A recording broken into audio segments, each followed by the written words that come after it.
और अब हम देखते हैं केमिकल टेक्नोलॉजी, सीटी की क्वेश्चन हम देखने वाले हैं।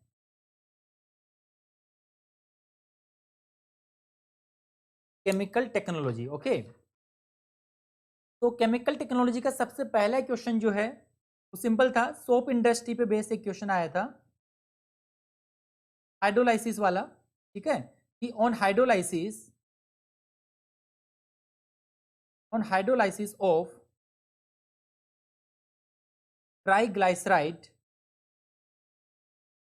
वी गेट, में आपको कुछ ऑप्शन इस तरीके से गिवन थे, fatty acid, option B is glycerol, option C is fatty acid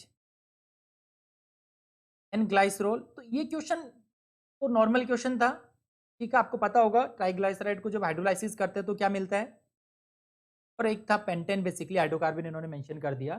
तो जब आप ट्राइग्लाइसराइड जो है उनका जब आप हाइड्रोलाइसिस करते हो तो आपको फैटी एसिड्स भी मिलते हैं और ग्लाइसरोल्स भी मिलते हैं। तो इसका जो करेक्ट आंसर है वो ऑप्शन सी। ये क्वेश्चन सिंपल था, फर्स्ट क्वेश्चन है केमिकल टेक्नोलॉजी का पहला क्वेश्चन मैं लिख रहा हूँ। ओके, सेकंड जो क्वेश्चन था बेसिकली देखिए, वो पूछा गया था कैटालिटिक रिफॉर्मिंग पे। कैटालिटिक रिफॉर्मिंग, पेट्रोलियम से क्वेश्चन आया था, है ना, तो वो क्वेश्चन भी आपने किया होगा। तो आप मुझे बताना केमिकल टेक्नोलॉजी के कितने क्वेश्चन आप करेक्ट करके आए हो। 14th क्वेश्चन है हमारे इस पेपर का, और सेकंड सीटी का जो है सेकंड क्वेश्चन है, कैटालिटिक रिफॉर्मिंग में इन्होंने पूछा था कि कौन सी रिएक्शन जो है वो अनडिजायर होती है ना, अनडिजायरेबल रिएक्शंस कौन सी होती है कैटालिटिक रिफॉर्मिंग में। कैटालिटिक रिफॉर्मिंग अनडिजायरेबल रिएक्शंस, ठीक है। तो ऑप्शंस कुछ देखिए आपको गिवन थे, हाइड्रोक्रैकिंग, हाइड्रोक्रैकिंग, पैराफिन्स का हाइड्रोक्रैकिंग इन्होंने बोला है, तो कैटालिटिक अनडिजायरेबल रिएक्शन बोला है इन्होंने कैटालिटिक रिफॉर्मिंग में, ठीक है। ये तो कैटालिटिक रिफॉर्मिंग में देखिए क्या होता है, हाइड्रोजन आपका as a by product release होता है, लेकिन हाइड्रोक्रैकिंग, अगर हाइड्रोक्रैकर आपको पता है जो प्लांट होता है उसमें हाइड्रोक्रैकर में बेसिकली आपको हाइड्रोजन प्रोवाइड करना पड़ेगा, है ना। हाइड्रोजन आप प्रोवाइड करते हो, मतलब हाइड्रोजन जब आप प्रोवाइड करते हो तो उस केस में आपका क्रैकिंग होता है, तो ये आपका हाइड्रोक्रैकिंग कभी भी नहीं होगा कैटालिटिक रिफॉर्मिंग में। तो हाइड्रोक्रैकिंग ऑफ पैराफिन जो है वो अनडिजायरेबल रिएक्शन है, ठीक है। उसके बाद जो है आपका देखिए पैराफिन्स का D alkylation of lighter paraffin, ये होता है डी हाइड्रोजनेशन। तो जैसा मैंने बोला कि हाइड्रोजन बाई प्रोडक्ट रिलीज होता है तो बिल्कुल डी हाइड्रोजनेशन होगा, ठीक है। देन इसके बाद में ऑप्शन डी इज आइसोमराइजेशन, इस तरीके से कुछ गिवन था। तो ये सारी रिएक्शन जो है ये डिजायरेबल है, होती है कैटालिटिक रिफॉर्मिंग में, लेकिन यहाँ पर हाइड्रोकेकिन और पैराफिन्स लिखा हुआ है, ये भी सब पैराफिन्स के लिए था ये स्टेटमेंट, है ना। D alkylation of lighter paraffin, paraffins है ना, तो ये सब पैराफिन्स के लिए बोल रहा था, ठीक है। तो इसका जो करेक्ट आंसर है वो था हार्डो cracking of paraffins, catalytic reforming पर बेसिक क्वेश्चन था और अनडिजायरेबल रिएक्शन यहाँ पर पूछी गई थी। नाउ नेक्स्ट क्वेश्चन अगर हम देखें, क्वेश्चन नंबर 15 और सीटी का थर्ड क्वेश्चन है ये देखिए। तो आपको पूछा गया था सोल्ट से रिलेटेड जो था, क्राफ्ट प्रोसेस पर बेस्ड, नया नाम था आपने सुना होगा, Glauber's salt which used in kraft process. तो क्राफ्ट प्रोसेस पर बेस्ड ये क्वेश्चन था और आपको यहाँ पर यूज करना था कि कौन सा सोल्ट जो है वो यूज होता है, मतलब गुलबर सोल्ट बेसिकली क्या है।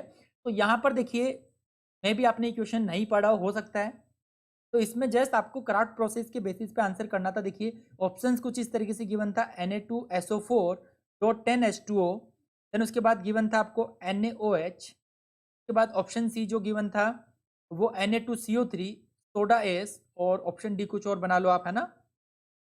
इस तरीके से आपको गिवन था बेसिकली, है ना, HCl वगैरह कुछ गिवन था मे बी। तो एक ऑप्शन में कंपाउंड नेफ्थलीन दिया था, हो सकता है ऊपर नीचे कर दियो, मतलब नया, मतलब हमने ऑप्शन इसमें डाल दिया हो, बिल्कुल हो सकता है। ओके, तो यहाँ पर जो इसका ये जो गुलबर जो साल्ट था बेसिकली देखिए यहाँ पर इसका जो करेक्ट आंसर है वो है Na2SO4, Na2SO4.10H2 जो है, ये जो सॉल्ट है इसे हम लोग गुलबर साल्ट बोलते हैं, जो कि क्राफ्ट प्रोसेस में यूज होना है। तो सिंपली आपने क्राउड प्रोसेस पढ़ा है, बेस्ड ऑन क्राउड प्रोसेस आपको Na2SO4 जो है वो यहाँ पर कमेंट करना था। इस स्टेटमेंट के बेसिस पे ये जो आंसर जो है वो आपको कमेंट करना था। तो इसका करेक्ट जो आंसर है वो है option A. Option A is the correct answer. तो कितने लोग सही करके आए इसको? कलबर्ट साल पर बेस्ड जो क्वेश्चन पूछा गया है,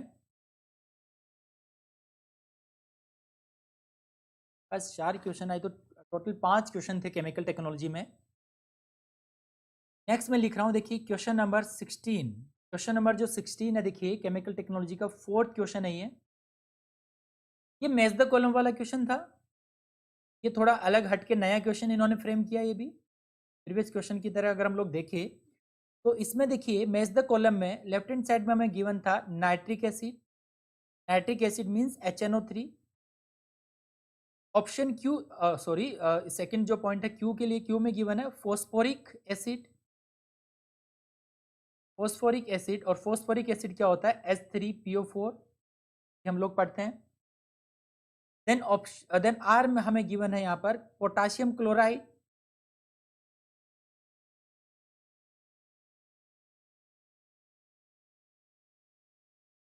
ओके उत्तम, लास्ट में हम लोग बात करेंगे। इतना डिमोटिवेट मत हो, है ना, इतना डिमोटिवेट नहीं होना है। एक एग्जाम था, ऐसा नहीं है कि बस यही एग्जाम आपका जिंदगी का लास्ट एग्जाम था ना, इस तरीके से आपको नहीं सोचना है। लाइफ में बहुत सारे मौके मिलते हैं, है ना। बार का पेपर आने वाला है, उसकी तैयारी कर सकते हो। PSU खुद का एग्जाम कंडक्ट करवाती है, उसका प्रिपरेशन कर सकते हो। अगर आपने अच्छे से मेहनत की होगी तो वो मेहनत कभी भी बेकार नहीं जाएगी। वो ठीक है, आपका हो सकता है आपका पेपर मतलब स्टेरिक एसिड देखिए यहाँ पर C17 सब। तो मैं यहाँ पर उत्तम को बोल रहा था कि मतलब एक ही एग्जाम सब कुछ नहीं होता है, ठीक है। अगर आपने मतलब साल भर अच्छे से प्रिपरेशन की है तो वो डेफिनेटली दूसरे एग्जाम में यूटिलाइज कर सकते हो आप। तो इसलिए डिमोटिवेट नहीं होना है कभी भी एग्जाम से। जैसा भी गया है ठीक, आपका दिन जैसा था वैसा आपने एग्जाम दिया। तो देखिए पहले इस क्वेश्चन को हम लोग सोल्व कर लेते हैं। ये बात हम लोग लास्ट में करेंगे कि आपको क्या करना चाहिए नहीं करना चाहिए, ठीक है। तो यहाँ पर देखिए इस मैच द फॉलोइंग जो क्वेश्चन था, इसमें हमें प्रोसेस गिवन थे। तो पहला था ट्रोना प्रोसेस, अजीब सा नाम है, पहली बार सुना होगा।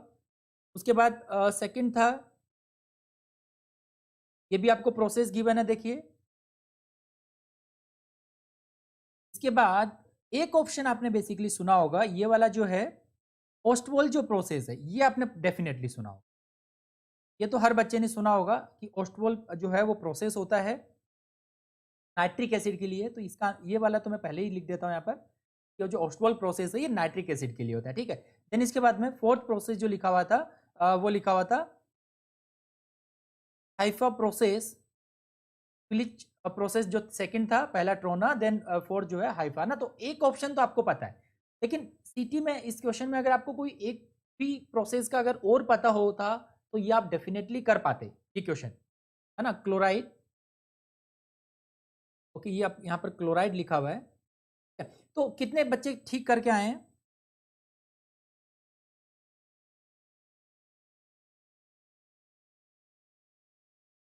कितने बच्चे इसको ठीक करके आए? जस्ट मैच द कॉलम वाला क्वेश्चन था, है ना। ये बिल्कुल नया क्वेश्चन इन्होंने फ्रेम किया है ना। आपने नहीं देखा होगा कभी भी ट्रोना प्रोसेस, कभी भी मतलब गेट में पहले नहीं पूछा गया है। पिछली प्रोसेस भी नहीं पूछा गया है, आइफा जो प्रोसेस है वो भी नहीं पूछा गया है।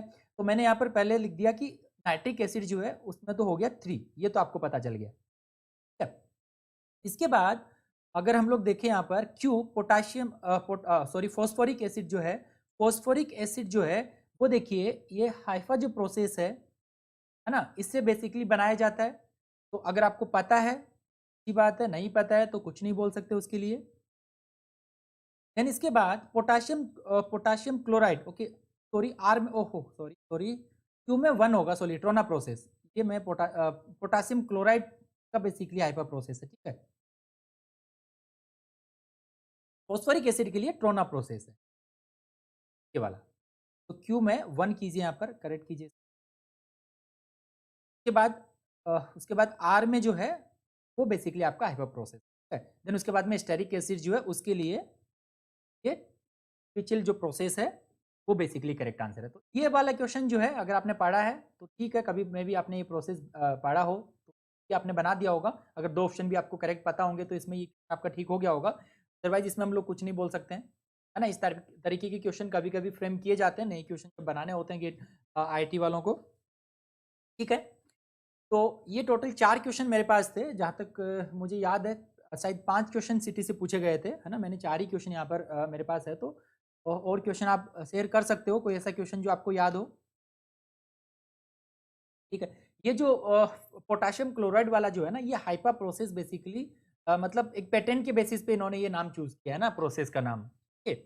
जनरली जो भी प्रोसेस होते हैं वो पेटेंट से रिलेटेड ही होते हैं। जो भी पहला साइंटिस्ट या मतलब जनरली, मतलब मैं ये जनरल स्टेटमेंट दे रहा हूँ, है ना।